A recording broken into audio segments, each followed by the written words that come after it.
L'autoroute Fidel Castro est un point noir de Conakry. Un danger pour ce quartier très peuplé qu'elle traverse, d'Abondi 2. Une voie à sens unique depuis le nouveau plan de circulation routière. Un sens le matin, l'autre sens le soir. Mais cela n'a jamais empêché les accidents.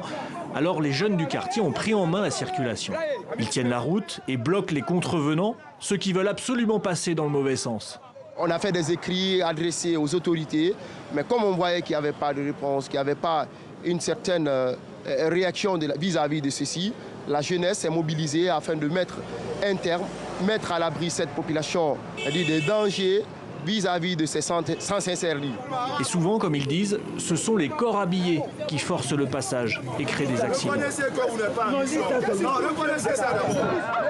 Celui-ci va pourtant écouter leurs conseils.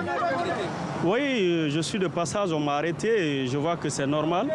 Parce que chaque fois, il y a l'accident qui se produit ici, là. Tout doit commencer par nous. C'est nous qui mettons la loi et on doit respecter la loi.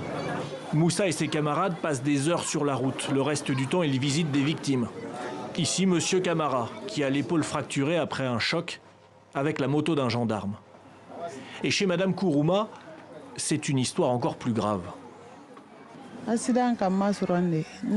J'ai été heurtée en partant au marché. Une voiture a percuté une moto qui roulait en sens inverse, laquelle à son tour m'a violemment renversée dans le caniveau. Celui qui m'a accidentée s'est caché après m'avoir envoyée à l'hôpital. Vu cette situation également, ça nous révolte encore davantage à mener notre combat. Vous voyez, parce qu'il ne s'agit pas d'attendre l'État quand l'État va venir. Alors pour éviter tout cela, depuis 5 mois, ils veillent.